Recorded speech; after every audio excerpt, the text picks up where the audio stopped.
Welcome to Biology My Passion. I am Soumya Harikrishna. Now we are learning the chapter Evolution. We started discussing the evidences of evolution. In the previous video, we saw paleontological evidences in detail. So today we are going to discuss the next evidence, that is embryological evidence.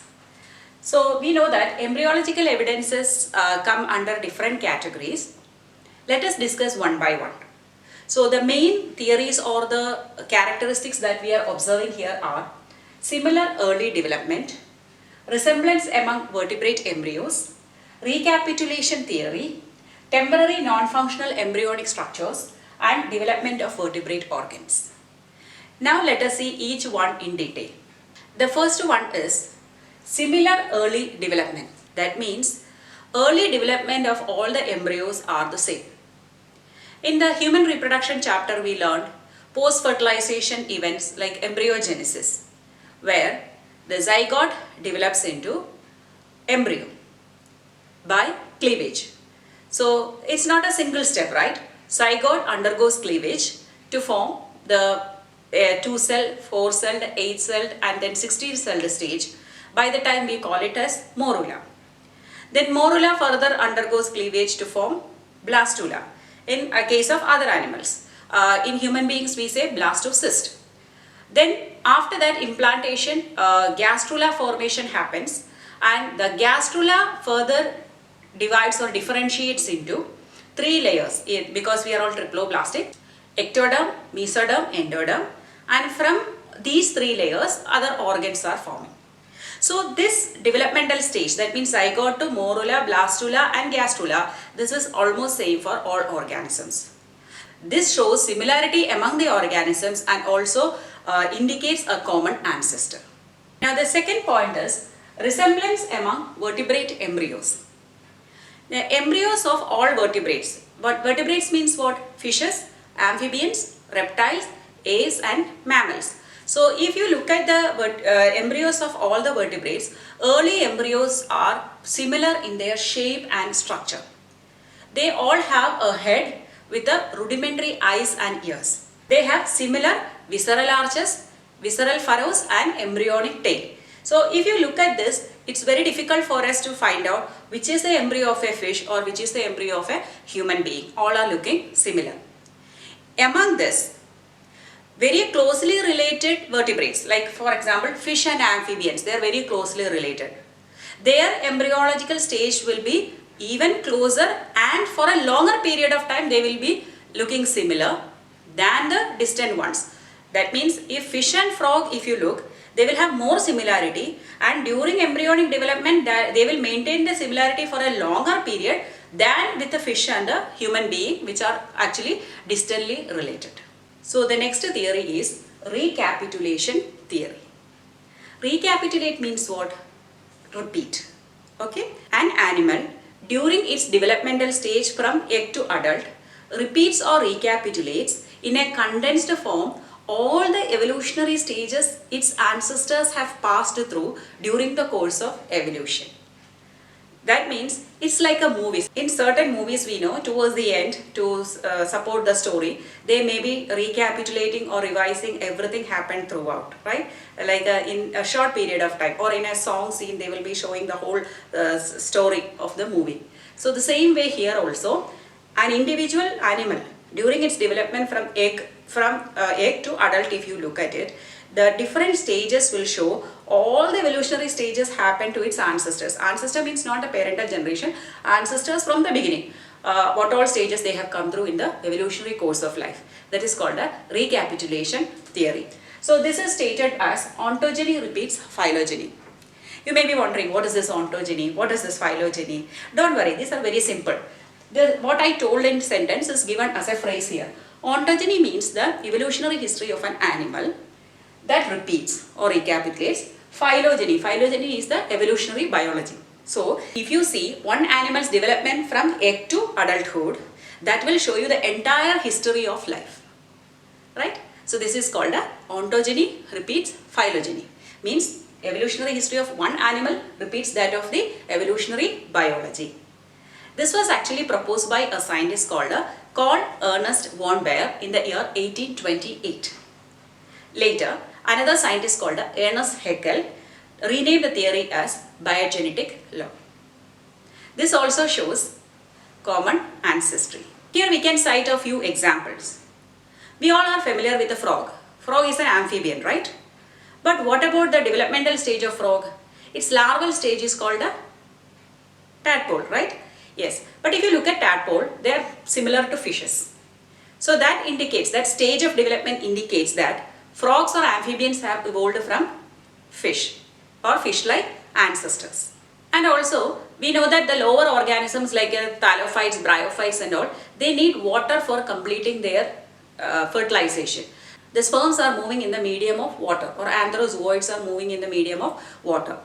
But gymnosperms are evolved plants. But early gymnosperms or primitive gymnosperms like cycas, ginkgo and all, they have flagellated sperms.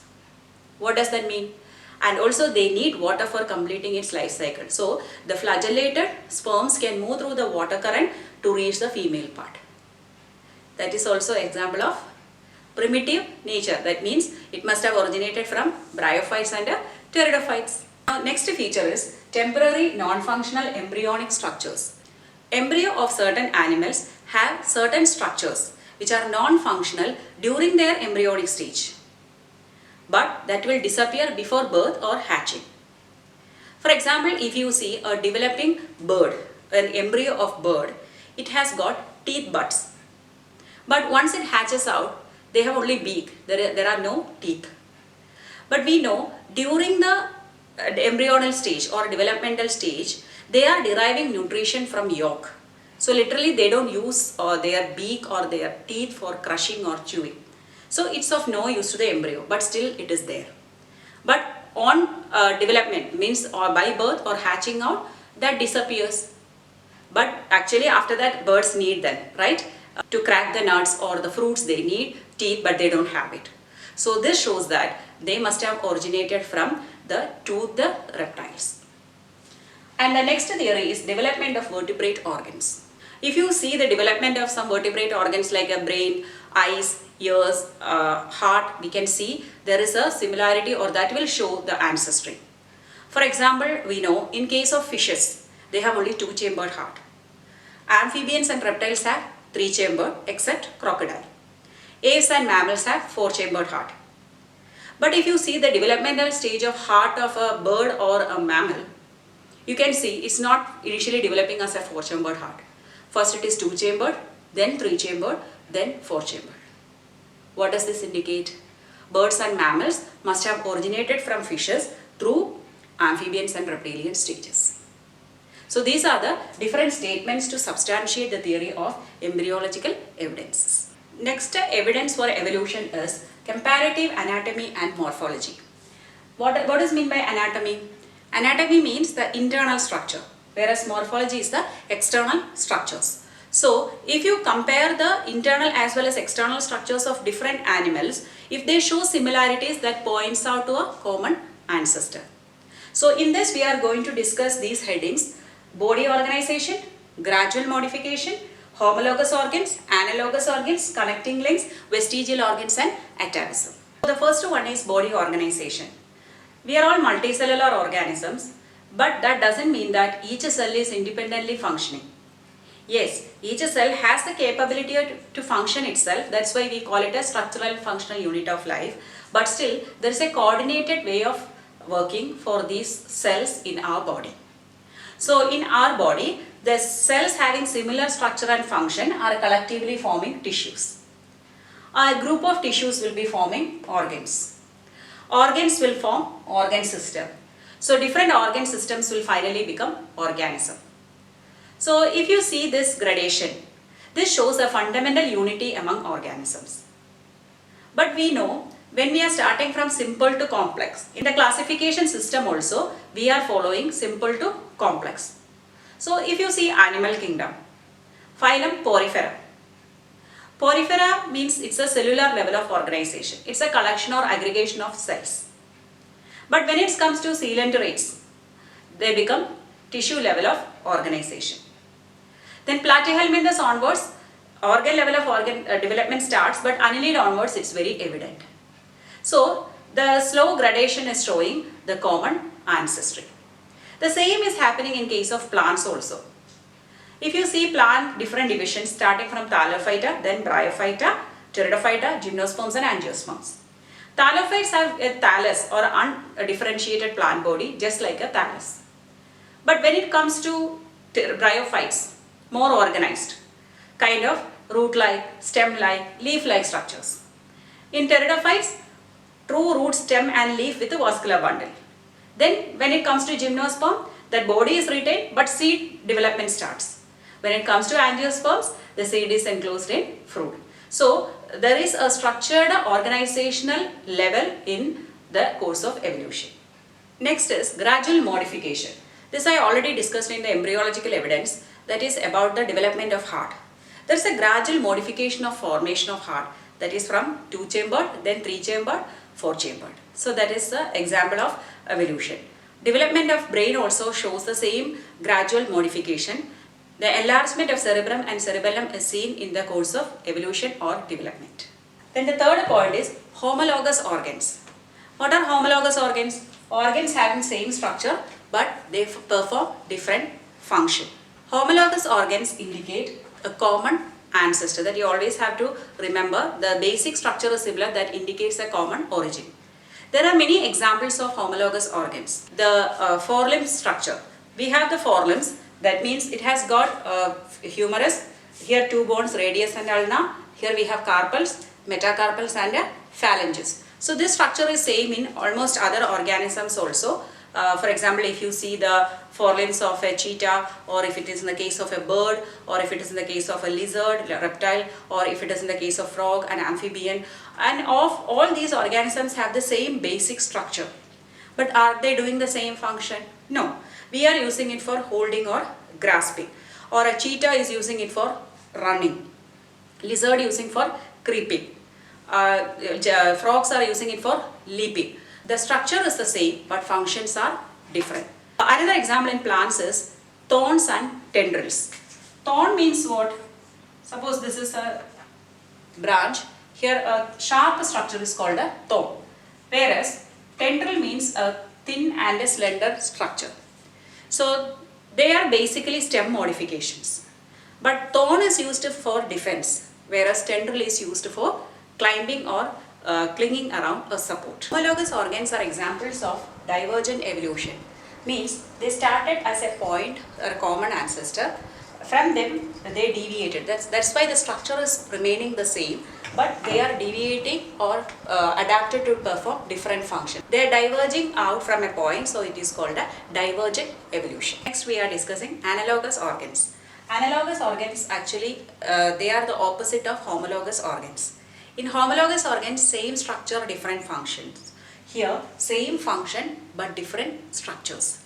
That means they don't have a common ancestor.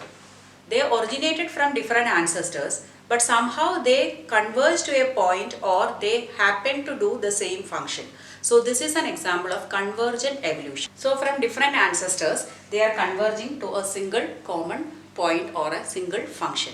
But is there any common ancestry here? No. So analogous organs don't indicate common ancestry, whereas homologous organs indicate common ancestry. So we have several examples of analogous organs. Wings of birds, bats and insects.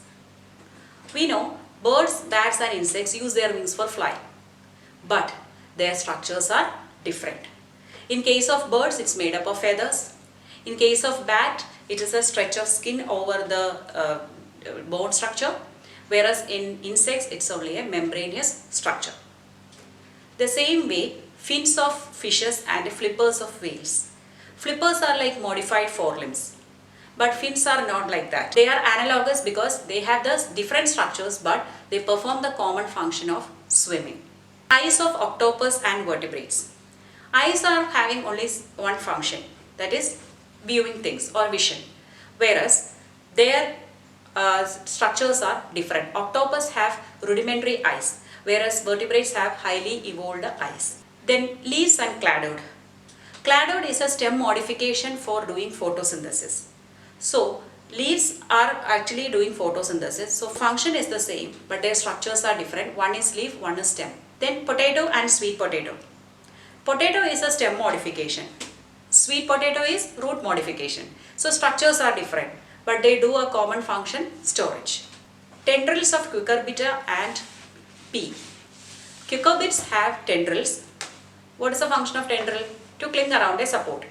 Pea also has tendril for support.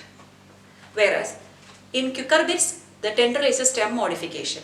Whereas in pea, it is a leaf modification. So again, structures are different, though they are performing a common function. So these are all examples of analogous organs. Next, we are seeing a few animals which are actually acting as connecting link between two different groups of animals. For example, first is Euglena. Euglena is a protist, right? Euglenoid. So Euglena have got both the characteristics of plants as well as animals.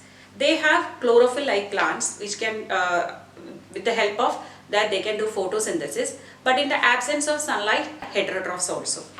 Next is Peripatus. Peripatus is actually a connecting link between annelids and arthropods. Next is lungfish. Lungfish connects fishes with the amphibians. Then egg-laying mammals. They are connecting reptiles and mammals. Point is about vestigial organs. Vestigial organs are certain organs which are present in the body of an organism, but it is of no use to the possessor. That means maybe these organs used to perform function earlier, but during the course of evolution they lost their significance or their function. There are numerous vestigial organs in different plants, animals, including human beings. For us, different vestigial organs are wisdom teeth. We get wisdom teeth later in your life, but that is of no use to us.